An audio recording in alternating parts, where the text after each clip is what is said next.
তারাই এই রাজ্যে বিভিন্ন ফলস কেসের শিকার, নতুন কিচ্ছু নয়। আমি যতদিন চাকরি করেছি আমি ভীষণ ভালো ছিলাম, মুখ্যমন্ত্রী মঞ্চের ওপর তালি দিতেন ভারতী ভীষণ ভালো মেয়ে। যেদিন চাকরি ছাড়লাম বললাম আপনার কাছে চাকরিটা আর করবো না, সেদিন থেকে হয়ে গেল ভীষণ খারাপ মেয়ে। কেন ভয় ছিল যে যদি বিজেপিতে যাই, বহু লোক ওদের তরফ থেকে আমার উকিলকেও যোগাযোগ করেছেন যেন বিজেপিতে জয়েন না করে, যেন বেঙ্গলে এখন না আসে, আমরা সব কিছু ঠিক করে দেবো। বহু লোক, আমার কাছে প্রমাণ আছে। এখন যেহেতু আমি ক্যাম্পেনিংয়ে এসে গেছি, ক্যাম্পেইন করছি এবং লোক সমানে বেরোচ্ছে, একটা জনস্রোত হচ্ছে, জনস্রোতের ভয় পাচ্ছে। ভয় পেয়ে এখন সিআইডিকে 14 মাসের পুরনো কেস বলেছে খুলে এখন ডাকো, ডেকে বসিয়ে রাখো যাতে ক্যাম্পেনিং করতে না পারে। এটা তো সবাই জানে, শুনুন, মানুষ বোকা না, মানুষের জবাব দেবে, ঠিক আছে? ওই করে এটা ওদের হ্যাবিট হয়ে গেছে, পুলিশকে মিসইউজ করে শিখণ্ডীর মতো দাঁড় করিয়ে এগুলো করা।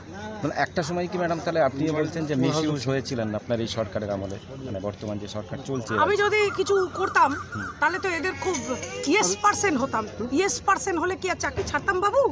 চলো ম্যাডাম, আজকের ভোট যেখানে এখনো পর্যন্ত আপনি কি মনে করছেন যে ভোটটা কতটা শান্তিপূর্ণ হচ্ছে, বা নির্বাচন কমিশনের ভূমিকা? আমি বলি ভোট শান্তিপূর্ণ হচ্ছে না, এটা টিভি খুললেই বোঝা যাবে, বেশি কিছু করতে হবে না, টিভিটা খুললেই বোঝা যাবে যে ভোট শান্তিপূর্ণ হচ্ছে না। প্রশ্ন হচ্ছে যে এত কিছু করার পরেও, এটাই প্রশ্ন যে এত কিছু করার পরেও কেন ভোট শান্তিপূর্ণ হচ্ছে না?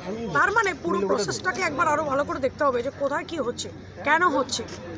আর একটা কথা বলি, পুলিশ অবজারভারদের আমি রিকোয়েস্ট করব যে এসে আপনারা একটা অঞ্চলের মধ্যে ঢুকে, যেখান থেকে ক্যান্ডিডেট বা অন্য কেউ কমপ্লেন করছে যে আমাদের উপর অত্যাচার হচ্ছে, আমাদেরকে মারছে, রাত্রিবেলা ভয় দেখাচ্ছে, বাইক বাহিনী আসছে, আপনারা আসুন, পুলিশ অবজারভার যারা আছেন আসুন, এসে দেখুন, কথা বলুন। আপনারা কিচ্ছু দেখবেন না, কিছু করবেন না, শুধু সেন্ট্রাল বাহিনী পাঠাবেন, তারপর এরকম ঘটনা ঘটবে, তাহলে কোথাও না কোথাও তো আপনাদের আসতে হবে, বসতে হবে। আমি তো বহুদিন ধরে বলছি যে আমার কেশপুরে মারামারি হচ্ছে, মাথা পাচ্ছে, আমার পিংলায় অসুবিধা হচ্ছে, আমার পাঁশকুড়া এই ধরনের জিনিস প্রচণ্ড গণ্ডগোল হয়েছে, কেন এখানে ইনকোয়ারি হলো না? আমি তো কমপ্লেন দিয়েছি, আমি একজন ক্যান্ডিডেট হয়ে যদি আমার গাড়ি ভাঙা হয় আমি কমপ্লেন দিয়েছি। Why that complaint is not being inquired into till date? What is the problem? Why there is no genuine inquiry?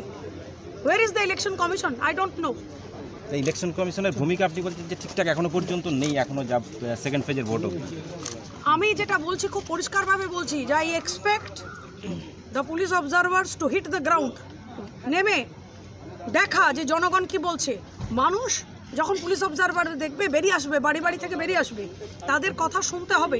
আমরা ভোটটা করি মানুষকে নিয়ে, আমরা কোনো নেতা বা ইলেকশন কমিশন বা কোনো পুলিশ অবজারভারকে নিয়ে ভোট করি না, ভোট করি মানুষকে নিয়ে। সেই মানুষ যখন কথা বলবে সে কথাটা শুনতে হবে, প্রথমে ফার্স্ট শুনতে হবে, তারপর দেখতে হবে যে কী হচ্ছে, তবেই তো এনকোয়ারি হবে, তবেই তো আপনি বুঝবেন যে ওখানে কত সেন্ট্রাল বাহিনী দেওয়া দরকার, কি করা দরকার, টহল দেওয়া দরকার কিনা, রাত্রিবেলা সেখানে একটা অ্যালার্টনেস থাকার দরকার কিনা। এসপিকে ডাকবেন, এসপিকে বলবেন, তবে এসপি আরও অ্যালার্ট হবে, প্রসেস তো তবে চালু হবে। কোনো প্রসেস চালু হচ্ছে না। থানার ওসিরা টিএমসির সঙ্গে মিলে সমানে ফলস কেস দিচ্ছেন প্রত্যেকটা জায়গায়। যেই দেখছেন যে বিজেপির ফ্ল্যাগ উঠছে, বিজেপির ফ্ল্যাগ নামিয়ে দিচ্ছেন, এবং নামিয়ে দিয়ে যে বিজেপির পতাকা তুলছে তাকে পরের দিনে 107 দিয়ে ডাকছেন। কেশপুরের যিনি ওসি তিনি পরপর 107 দিয়ে যাচ্ছেন। এখানে দাঁড়িয়ে বলছি, আনন্দপুর পরপর 107 দিয়ে যাচ্ছেন। কেন 107? খালি বিজেপির ছেলেরাই খুব বাজে, ক্রিমিনাল।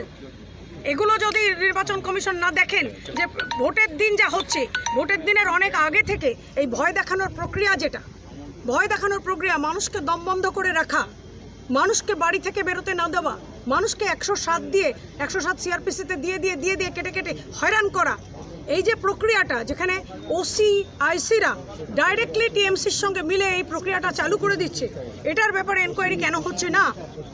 যে কতগুলো 107 আপনি দিয়েছেন, একজন ওসিকে কেন জিজ্ঞেস করা হচ্ছে না যে কতগুলো 107 আপনি দিয়েছেন, কাকে দিয়েছেন, তার ক্রিমিনাল রেকর্ড কি আছে, আর ওরা যে কমপ্লেনটা করছে সেটা কেন এনকোয়ারি হচ্ছে না?